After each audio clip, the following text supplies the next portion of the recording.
할렐루야, 살아계신 하나님께서 이 시간도 우리와 함께 하심을 믿습니다.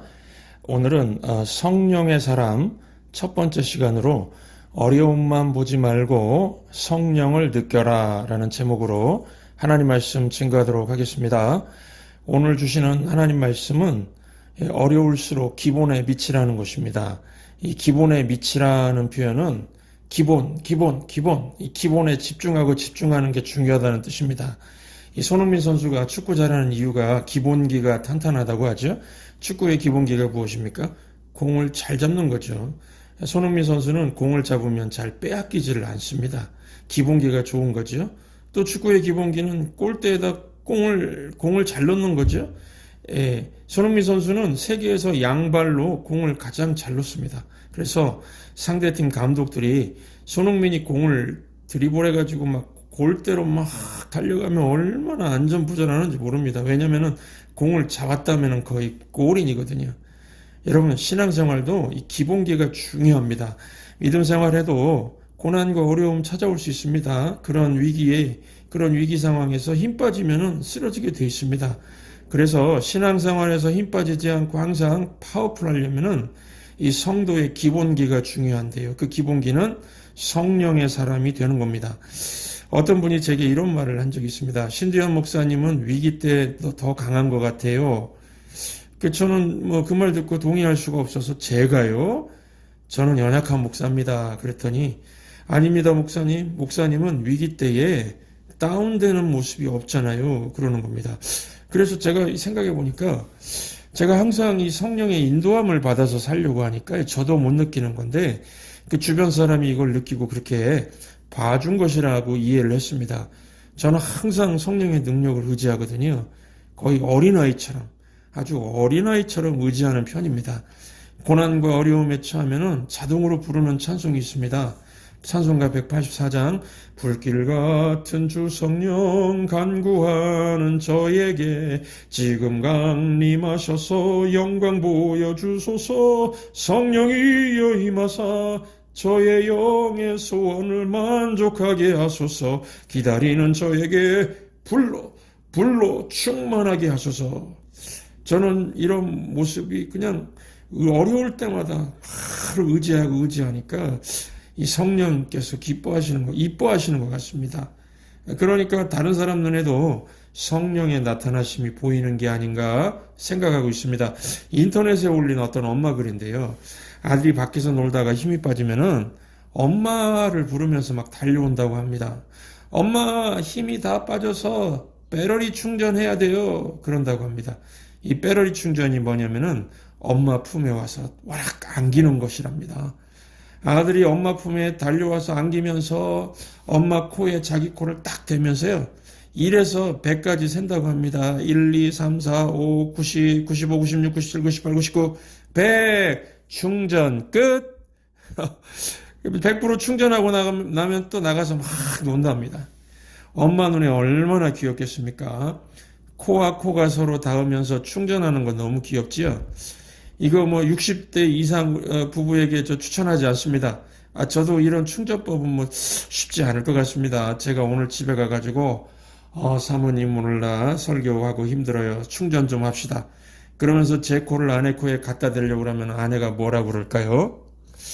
목사님 더위 먹었어요? 죽을 때가 다 된 거 아닙니까? 아마 이런 반응이 나올 수도 있을 겁니다. 하지만 여기 20대 30대 커플들한테 추천합니다. 이 충전법 한번 써보시기 바랍니다. 여러분, 저는 살다가 이 고난과 어려움이 닥치면은 아내에게 외치는 게 아니라 성령님께 막 외칩니다. 성령님 충전 필요합니다. 그러면 성령님께서 엄청나게 기뻐하시고 저를 이뻐하십니다. 성령님 눈에 저는 막 달려오는 어린아이 같이 보이지 않겠습니까? 그래서 수학 공식처럼 마음속에 저장해 두시기 바랍니다. 밀려오는 고난과 어려움이 있다. 힘이 빠진다. 성령께 뛰어간다. 충전받는다. 이걸 공식으로 갖고 계시기 바랍니다. 그러면 우리가 성령께 달려가면 성령께서 우리를 어떻게 충전시켜 주실까요? 첫 번째, 성령께서는 소망 충전을 해주십니다. 5절부터 7절 다시 한번 읽겠습니다. 지금 내가 나를 보내신 이에게로 가는데 너희 중에서 나더러 어디로 가는지 묻는 자가 없고 도리어 내가 이 말을 함으로 너희 마음에 근심이 가득하였도다. 그러나 내가 너희에게 실상을 말하노니 내가 떠나가는 것이 너희에게 유익이라. 내가 떠나가지 아니하면 보혜사가 너희에게로 오시지 아니할 것이요 가면 내가 그를 너희에게로 보내리니. 지금 이 제자들은요, 예수님이 죽으러 간다는 말을 듣고 절망했습니다. 십자가 지시러 예루살렘에 간다는 말을 듣고 절망했습니다. 예수님은 십자가와 부활과 천국으로의 귀환을 다 생각하시면서 말씀하신 건데 이걸 이해하지 못했기 때문에 절망을 한 것입니다. 여러분, 제자들이 왜 근심하고 절망한 것입니까? 미래를 볼 수 없으니까요. 모르니까요. 예수님을 3년 동안이나 따라다녔지만 성령을 받지 못하니까 눈앞의 일에 걱정하고 있지요.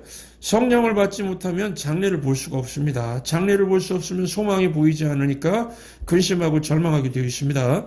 제자들만 그런 게 아니고 우리도 마찬가지입니다. 내일 일을 모르니까 두려워하지 않습니까? 10년 후의 일을 모르니까 두려워하죠. 죽음 이후의 세계를 모르니까 두려워하지 않습니까? 이런 근심과 두려움을 소망으로 바꾸어 주시는 분이 누구시라고요? 예수님이 약속하신 보혜사 성령님이십니다. 성령께서 우리 마음 가운데 들어오시며 하시는 일이 예수님이 말씀하신 것, 성경에 기록한 것을 다 생각나게 해주시고 가르쳐 주십니다. 그래서 소망을 갖게 하십니다. 이게 소망 충전입니다.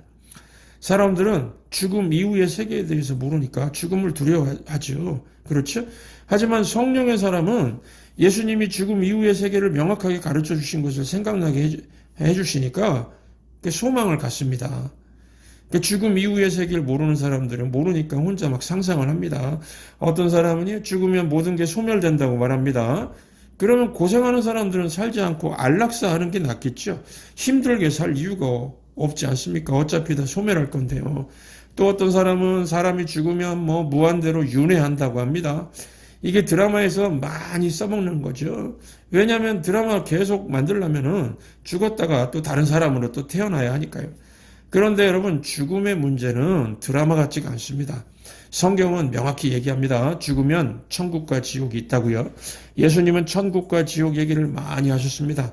특별히 지옥 얘기를 더 많이 하셨습니다. 이게 종교를 창시한 사람들과 천국에서 오신 예수님의 차이입니다. 종교를 창시한 사람들 말합니다. 사는 것도 다 모르는데 어떻게 죽음을 논할 수 있느냐. 이거 죽음 이후의 세계 모른다는 말 돌려서 이렇게 하는 것이죠. 사람이 죽으면 다시 태어날 수 있다. 이거는요, 그냥 가장 큰 사기죠. 죽으면 다시 태어나지 않습니다. 다른 세계로 들어가는 겁니다. 다른 세계가 뭐지? 천국과 지옥. 성경은 말합니다. 사람이 한번 죽는 것은 정해진 것이고 이후에 심판이 있다고요. 그리고 심판을 면할 길이 무엇입니까? 예수님 의지하는 길밖에 없다는 겁니다. 하나님 앞에 죽음 이후에 심판이 있다는 것을 모르니까, 심판이 있는 걸 모르니까요. 사람들이 어떻게 삽니까? 그냥 이 세상이 전부인 양 살지 않습니까? 만약에 하나님 앞에 서게 되고 심판이 있다는 걸 안다면은 당연히 준비하겠죠. 저도 준비해야 되고 여러분도 준비해야 되고 얼마 안 남았습니다. 다 준비해야 됩니다. 문제는 사람들이 모르니까 불안해하고 모르니까 죽음을 두려워하지 않습니까? 그런데 성령은 우리에게 죽음 이유를 보여주십니다. 그래서 죽음이 막 두렵고 그랬던 사람이 성령으로 충만하면요, 죽음이 자연스럽게 느껴집니다. 다음 단계로 가기 위해 당연히 통과해야 할 것으로 느끼는 겁니다. 이 땅이 다가 아니란 걸 깨닫게 됩니다. 그래서요, 사람들 보면은, 성령의 사람이요, 사람들 보면 안타까운 마음이 생깁니다. 70이 넘었는데 여전히 돈돈돈 하면서 돈 쓸 줄도 모르고 돈밖에 모르는 사람 보면은요, 이제 어리석게 보이는 겁니다. 아니, 기껏해야 10년, 20년 살 텐데 왜 저러고 사나? 어리석게 보이는 겁니다. 제가 아는 목사님은 75세 된 어떤 남자한테, 한국 남자랍니다. 사기당해가지고 몇만 번을 날리게 되었습니다. 아니, 어떻게 목사에게 사기를 칩니까? 그것도 75세의 늙은이가요. 돈 때문에 그 나이에 사기를 친다는 게 이해가 안 되시죠? 그러다가 어느 날 갑자기 그냥 세상 떠나는데요. 성령의 사람이 되어서 이런 거 보면은 참 안타깝습니다. 저렇게 살다가 어떻게 하나님의 심판대 앞에 서라고 저려나. 여러분들도 그런 생각 들지 않으십니까? 이 땅에서의 삶이 얼마 남지 않았으면 떠날 준비를 해야지요. 이 땅을 떠날 날이 가까운다면 가장 중요한 게 무엇입니까? 예수 믿고 구원받는 거, 그거보다 더 중요한 게 어디 있겠습니까? 이거를 성령께서 가르쳐 주십니다. 죽음 이후의 삶뿐만 아니라 이 땅에서 삶에 대한 소망도 보여주십니다. 예를 들면은 사랑에 실패한 어떤 젊은 청년이 있습니다. 사랑에 한번 실패했다고요? 다른 여자 만나는 걸 두려워합니다. 그럴 때 성령께서 소망 충전시켜 주십니다. 창세기 2장 12절 말씀 생각나게 해주십니다. 이 말씀 함께 읽겠습니다. 여호와 하나님이 이르시되 사람이 혼자 사는 것이 좋지 아니하니 내가 그를 위하여 돕는 배필을 지으리라 하시니라. 혼자 사는 것이 좋지 못하니 이게 원어로는 악하다는 뜻입니다. 하나님 눈에 악하다. 젊어서 혼자 외롭게 사는 것을 보고 하나님이 악하다 그러시면서 돕는 배필을 만들어 주시겠다는 겁니다. 얼마나 소망이 넘치는 말씀입니까? 또 사업이 어려워서 부도의 위기에 처한 사람에게 성령께서 소망 충전해 주십니다. 욥기서 8장 7절 함께 읽겠습니다. 내 시작은 미약하였으나 내 나중은 심히 창대하리라. 무슨 말씀입니까? 하나님이 붙들어 주시는 가게와 비즈니스는 절대 망하지 않는다는 겁니다. 시작은 미약하지만 나중엔 수입도 많아지고 고객도 많아지고 가게와 비즈니스도 더 확장하게 해 주신다는 겁니다. 또 질병에 걸려서 생사를 오가는 사람에게 소망 충전해 주십니다. 요한복음 11장 25, 26절 함께 읽겠습니다. 예수께서 이르시되 나는 부활이요 생명이니 나를 믿는 자는 죽어도 살겠고 무릇 살아서 나를 믿는 자는 영원히 죽지 아니하리니 이것을 네가 믿느냐? 무슨 뜻입니까? 세상 사람들은 뭐 죽겠다 죽는다 해도 마귀는 막 죽음의 권세로 위협해도요. 성령은 우리에게 어떤 소망 주십니까? 내가 죽는다고요? 헛소리 그만해요. 난 안 죽어. 이런 확신을 준다는 것입니다. 또 온갖 핍박과 어려움, 고난 속에서 절망에 빠진 사람들에게 어떤 소망을 줍니까? 로마서 8장 35절부터 37절 함께 읽겠습니다. 누가 우리를 그리스도의 사랑에서 끊으리요? 환난이나 공고나 박해나 기근이나 적신이나 위험이나 칼이랴. 기록된 바 우리가 종일 주를 위하여 죽임을 당하게 되며 도살당할 양같이 여김을 받았나이다 함과 같으니라. 그러나 이 모든 일에 우리를 사랑하시는 이로 말미암아 우리가 넉넉히 이기느니라. 무슨 말씀입니까? 우리가 어떤 고난을 당해도 이길 수 있다는 겁니다. 예수님이 건져주신다는 겁니다. 그러므로 성령의 소망 충전을 받고 나면은 한 가지 확신이 듭니다. 그게 무엇일까요? 이 확신의 문장 우리 같이 한번 읽겠습니다. 가장 좋은 것은 아직 오지 않았다. 믿으십니까? The best is yet to come. 가장 좋은 건 아직 오지 않았습니다. 성령의 소망, 충전 들으면은 이 확신 오는 겁니다. 여러분 잊지 마십시오. 성령이 우리에게 소망을 충전해 주십니다. 소망의 미래를 보게 하십니다. 두 번째, 그러므로 어려움을 보지 말고 성령을 느끼시기 바랍니다. 오늘 본문 8절을 함께 읽겠습니다. 그가 와서 죄에 대하여 의에 대하여 심판에 대하여 세상을 책망하시리라. 그가 와서 성령님입니다. 책망이라는 단어는 원어로 엘렌크세이라는 말인데요. 빛으로 데려간다, 될 때까지 도와준다는 뜻이 있습니다. 그러니까 될 때까지 도와주시는 성령님은 인격 가지신 분이시죠. 될 때까지 도와주시는 분이니까요. 인격체시죠. 성령은 삼위일체 하나님 중에 한 분입니다. 한국교회가 성령을 잘못 가르쳤을 때 나타났던 현상이요. 성령 받아라! 성령 받아라! 뭐 이 성령을 야구공 던지듯이 표현했습니다. 그런데 성령님은 성부 하나님과 성자 예수님처럼 인격을 갖고 계시는 하나님이십니다. 그리고 성령님이 주로 하시는 일은 성부 하나님의 사랑과 성자 예수님의 십자가 대속의 은혜를 깨닫도록 항상 도와주시는 일을 하십니다. 언제까지 도와주십니까? 될 때까지요. 다시 말해서 우리가 구원의 완성을 이룰 때까지 도와주신다는 겁니다. 그래서 우리가 찬양하지요. 불과 같은 성령이여 내 맘에 항상 계셔. 어디 가는 그날까지요? 어디 가는 그날까지 지켜주십니까? 천국 가는 그날까지 우리를 지켜주신다는 겁니다. 그러니까 우리가 마귀와의 싸움에서 지겠습니까? 이기겠습니까? 당연히 이길 겁니다. 요즘에 교회를 어지럽히고 망하게 하려고요. 마귀가 이단들을 이용해서 막 접근합니다. 이단들의 접근법이 무엇입니까?